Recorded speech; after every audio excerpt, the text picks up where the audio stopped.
Let's talk now, though, to James Sunderland, former Conservative MP, because coming up later on this morning, around about 11 o'clock, we expect Axel Rudakubana, the Southport killer, will be sentenced. According to all the information we've got, he will probably more than likely be sentenced as a juvenile, because he was not quite 18 when he committed the heinous murders that he committed and killed those 3 little girls in the Southport dance studio. James, very good morning to you.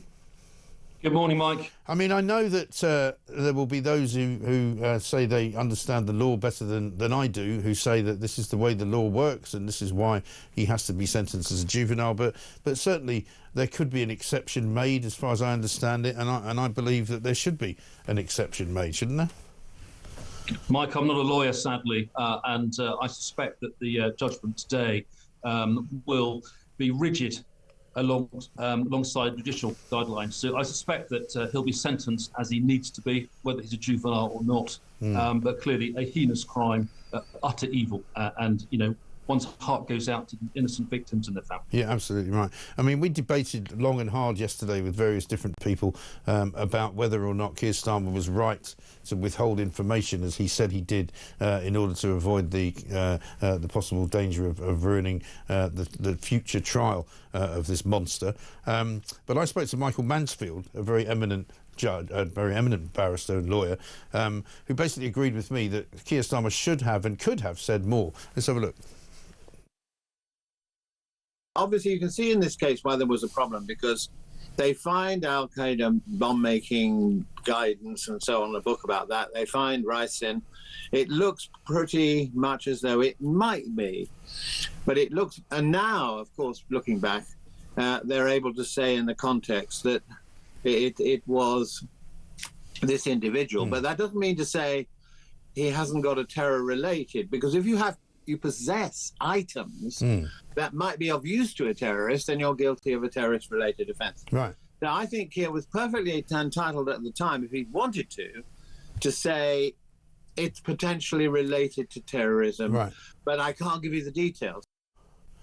Which would have been a much more sensible thing to do than to say nothing at all, wouldn't it? You know what, I listened to Keir Starmer's statement yesterday, and I played with a straight bat, and I had no fundamental problem with anything he said. And I can understand his wish, if that's true, for him not to prejudice the outcome of any trial. However, there's a deeper issue here. Labour government clearly knew at the time, Angela Rayner said it at the time, that they didn't think that the incident was terrorist-related. Evidence now clearly suggests that it was. And I have a certain sympathy, actually, for those who went out frustrated onto the streets because they were the victims themselves of a cover-up.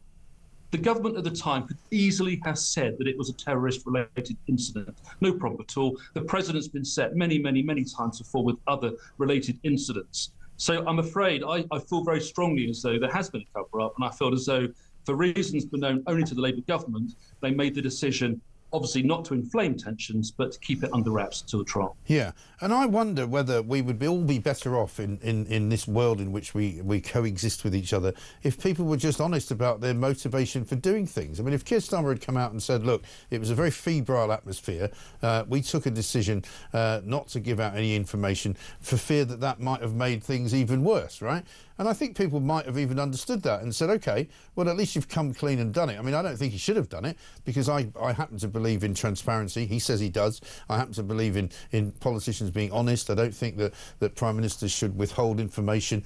I'm a bit of an absolutist about this. I don't think it's right that the CPS and or the politicians of this country should decide, you know, what we need to know and what we don't need to know. There are very clear rules about contempt of court. I know what they are, and I know exactly what you can and cannot say. And he could have said a lot more. And I think he's kind of hiding behind this definition of terrorism, which he's almost constructed for himself so that he can get out of it. Mike, he's hiding behind a number of things. I mean, interesting comments yesterday about Prevent. He's clearly distancing himself from Prevent and the ability, I think, of the security services to deal with these lone wolves. It's very, very hard to intercept them if they're not communicating. We could talk about incels and the impact of that, and that's a very interesting topic in itself. But what is interesting for me is that this is the dichotomy at the heart of socialism.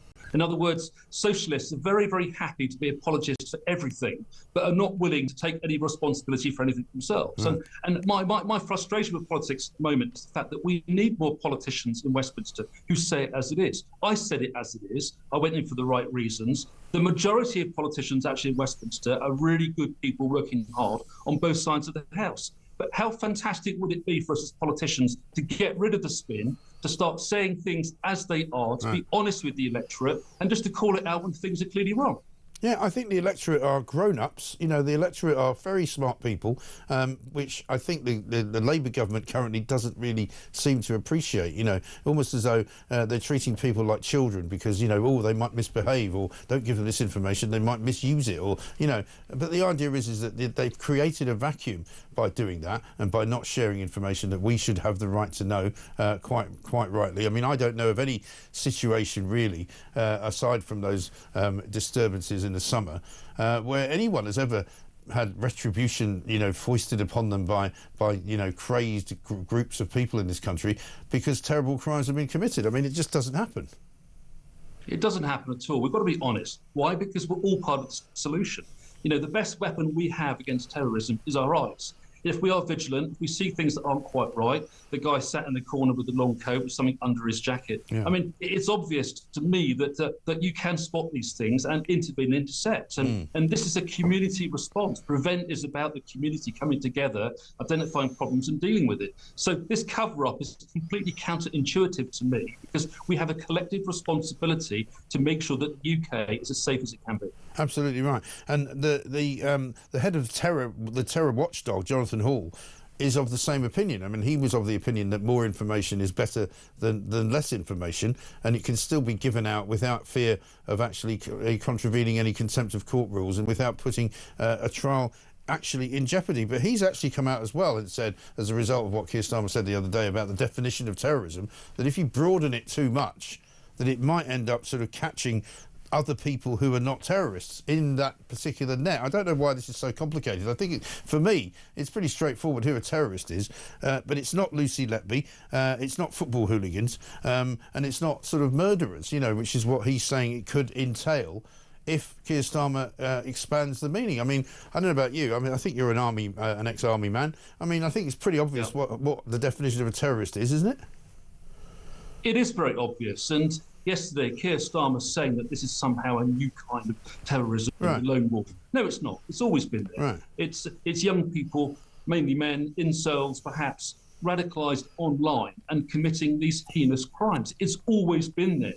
But the point that he was making yesterday, and he was right, that the security services are finding it very hard to deal with that. It's impossible to stop, which is why we have to share the information early. We have to, you know, take a collective responsibility. We can't keep it out of the public domain. This idea that Number 10 can control what people are thinking and how they act is complete nonsense. We're all part of the same community. We all have a collective interest in keeping our children safe. And I'm afraid that the way the government's handled this, in my view, is not quite right. No, they haven't done very well at all. I mean, so in terms of what this review will prove, I'm not sure they're sort of turning the light on themselves, as it were, because I said the other day, if Keir Starmer wants to have a proper inquiry into what happened after the Southport murders, he only needs to interview himself, doesn't he? Because he seems to be the guy at the head of the snake, if you like. He's the guy that's making all the decisions. He's the one who didn't interact with the public when he went up to Southport. We see him there. He stood there for 19 seconds. People were shouting at him. You know, it would have done him no harm at all to turn around and say something and just say, look, I feel your pain. I know how angry you are. We're dealing with it. You know, please let the authorities get on with it. Why couldn't he have done something like that? Well, I can recall vividly the Speaker, Lindsay Hoyle, instructing MPs of the House not to discuss it. Default notice on that. I can recall Angela Rayner saying in the media that she didn't think that it was terrorist-related, knowing full well that it was. Right, and also, worse than that, saying anyone who spreads that is spreading fake news. Totally agree.